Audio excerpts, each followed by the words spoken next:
हाँ, good morning students. देखो बेटा, कल हमने एक क्विक जानकारी आपको, थोड़ी बहुत जानकारी आपको इनके बारे में दी थी, जो आपको मैंने बताया था कि आपको कॉपी में क्या हुआ है। तो देखें, जिन बच्चों ने ये मैटर अपनी कॉपी में नहीं किया हुआ है वो इसको अपनी कॉपी में साथ साथ नोट करते रहें। अपने पास अपनी बुक रखें, अपनी कॉपी और पेन रखें। जो मैं आपको बता रहा हूँ, समझा रहा हूँ, इसको साथ साथ कॉपी में उतार लें। तो जिन बच्चों ने ये काम कर लिया है उन बच्चों के लिए लिखना आवश्यक नहीं है, सिर्फ समझ लें, क्योंकि वो पहले इसको उतार चुके हैं। और मुझे जहाँ तक ध्यान है कि इंग्लिश मीडियम के बच्चों के पास तो शायद ये है और हिंदी मीडियम के बच्चों को शायद नहीं उतारा है। इसलिए हिंदी मीडियम के जो भी बच्चे हैं वो ध्यान दें कि इन सभी मैटर को अपनी कॉपी में उतारें। देखिए, मैंने कहा कि direct speech change into indirect speech. Direct speech का जब सेंटेंस आता है तो उसको इनडायरेक्ट स्पीच में हम कैसे चेंज करते हैं। देखिए, डायरेक्ट स्पीच है टू पार्ट्स। डायरेक्ट स्पीच का जो सेंटेंस है इसका वो दो भाग होते हैं, उसके दो भाग में डिवाइड होता है। देखिए, रिपोर्टिंग वर्ब और रिपोर्टेड स्पीच।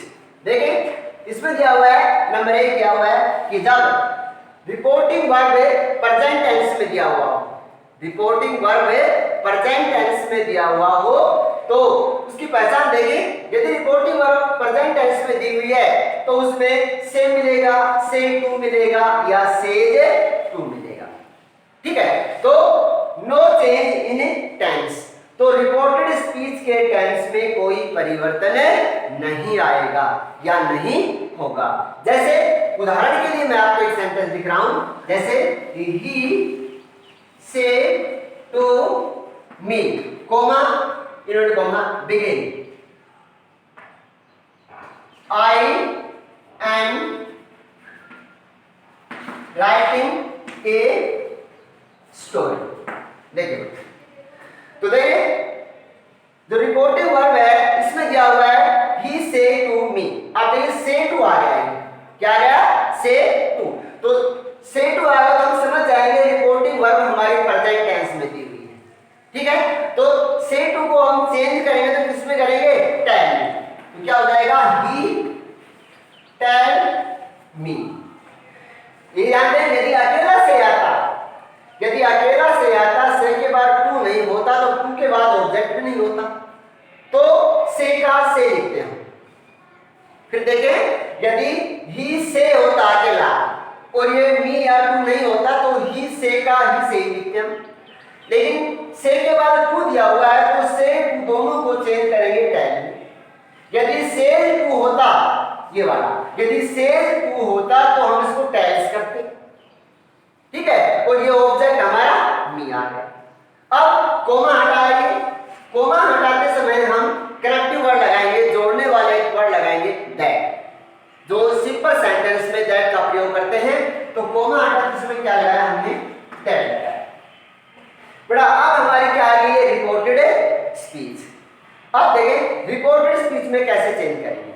देखिए, मैंने आपको कल भी बताया था कि एक सूत्र होता है, देखिए सन बटा 123।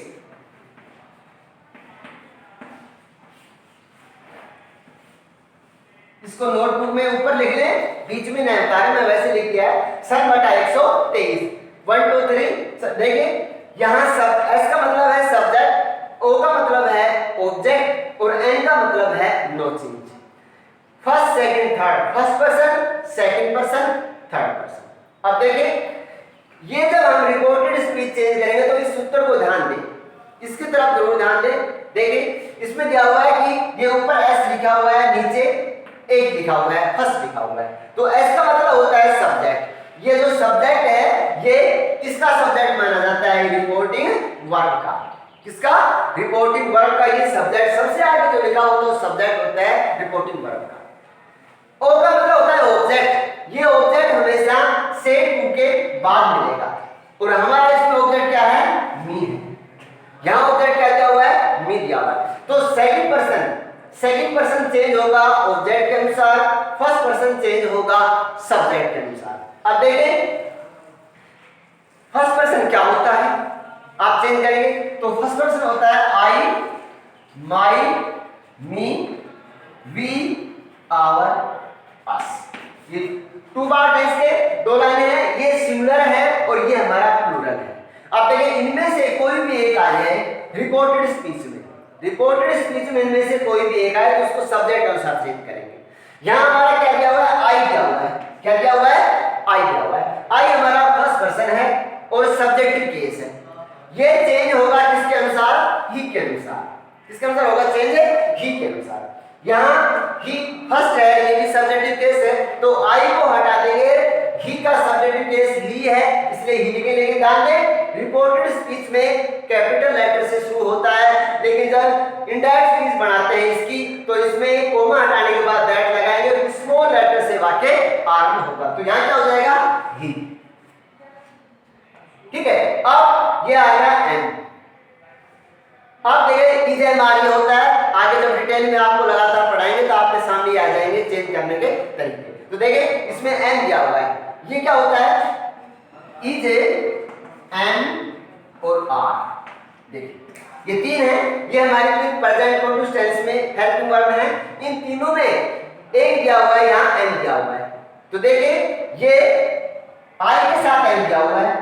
अब इसको चेंज करेंगे, लेकिन चेंज हम नहीं करेंगे क्योंकि पर रिपोर्टेड स्पीच के टेंस में कोई परिवर्तन नहीं होगा। अब देखिए ये आई के साथ हमारा एम दिया हुआ है, इसमें तीन दिए हुए इज एम आर में से एक दिया हुआ है, लेकिन यहाँ ही आ गया तो ही के साथ क्या आएगा, हमारी एक्टिव इज आएगी। क्या आएगी, इज।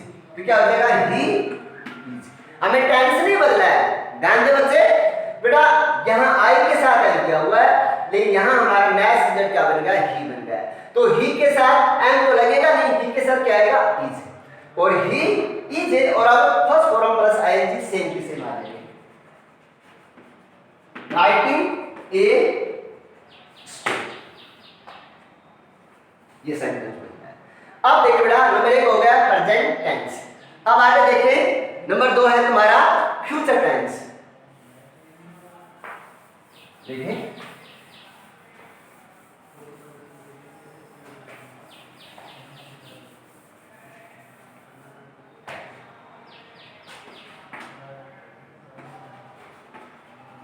फ्यूचर टेंस कहते हैं यदि हमारी रिपोर्टिंग वर्ब फ्यूचर टेंस में दी गई हो, अर्थात विल से या विल से टू दिया हुआ हो, विल से या विल से टू दिया हुआ हो तो रिपोर्टेड स्पीच में टेंस में कोई परिवर्तन नहीं होगा, no change.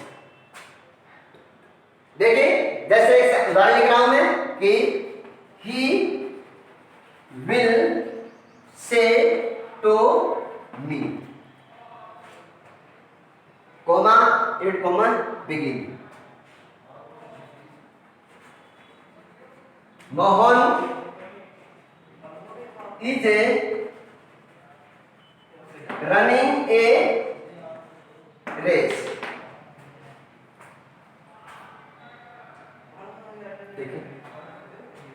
Coma and comma begin stop coma.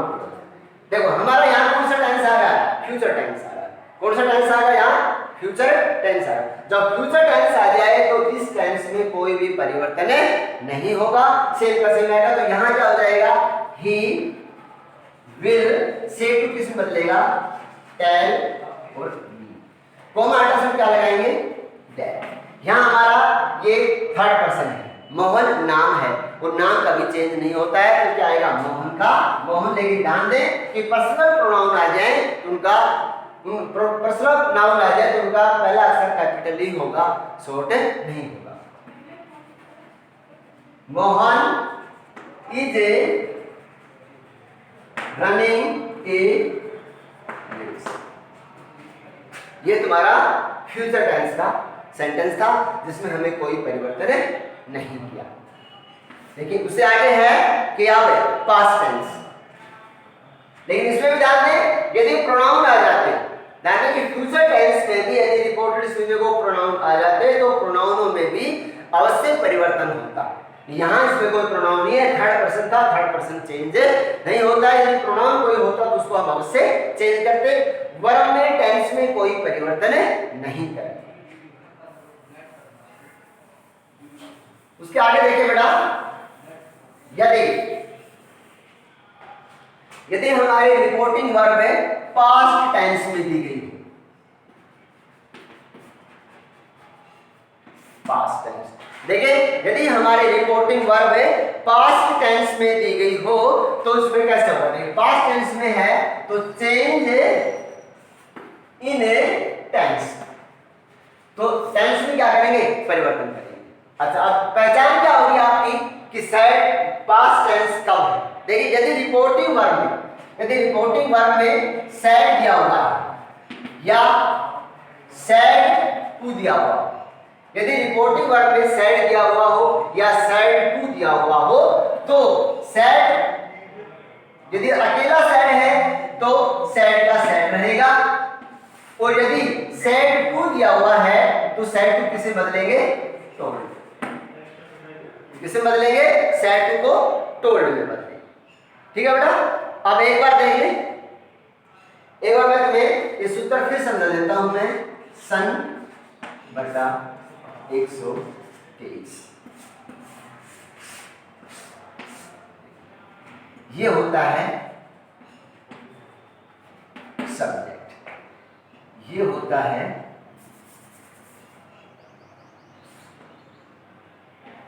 Object, और एन का मतलब होता है नो चेंज। ठीक है, अब देखें first second third, first person, देखिए फर्स्ट पर्सन क्या होता है, आई, माई, मी, वी, आवर, अस, ये हमारा फर्स्ट पर्सन है। फर्स्ट पर्सन कहीं भी आ जाए रिपोर्टेड स्पीच में तो सब्जेक्ट के अनुसार बदल जाएगा, रिपोर्टिंग वर्ब के सब्जेक्ट के अनुसार चेंज होगा। ये हमारा प्लूरल है और ये हमारा सिंगुलर है। अब है हमारा सेकंड पर्सन, देखिए सेकंड पर्सन क्या है, यू, योर, ये सिर्फ एक ही है, you, your, you, subjective, possessive, objective, ये सब्जेक्टिव केस है, ये हमारे पजेसिव हैं और ये हमारे ऑब्जेक्टिव। तो you, your, you, reported speech में यू, योर, यू में से कहीं भी कोई लिखा हुआ इनमें से आ जाए तो उसको हम ऑब्जेक्ट के अनुसार चेंज करेंगे। ऑब्जेक्ट कहाँ होता है, सेड टू या सेज टू के बाद, जैसे मी आ जाए, हिम आ जाए, ये हमारा क्या है, ऑब्जेक्ट है। उसके बाद है हमारा थर्ड पर्सन। अब थर्ड पर्सन कौन कौन से होते हैं जिनको हम चेंज नहीं करेंगे, देखिए थर्ड पर्सन क्या होता है, जैसे कि है ही, सी, इट, दे और एनी नेम, कोई नाम, जैसे ही, हिज, हिम होता है, सी, हर, हर होता है, इट, इट्स, इट होता है, दे, देयर, देम होता है, उसे कोई नाम आ जाए। यदि he, his, him, she, her, it, its, it, they, their, them और कोई नाम आ जाए तो इनको हम चेंज नहीं करेंगे, सेम का सेम लिखा जाएगा, इनमें कोई परिवर्तन हमें नहीं करेंगे। तो ये हमारे तीनों पर्सन थे, ये हमेशा आपको याद रहना चाहिए। सन बटा 123 ऐसा सूत्र है ये जो हमेशा याद रखें, इसके बगैर आप नरेशन में या रिपोर्टेड स्पीच में चेंज नहीं कर पाएंगे। अब मैं आपको आगे लिखवा रहा हूं, देखिए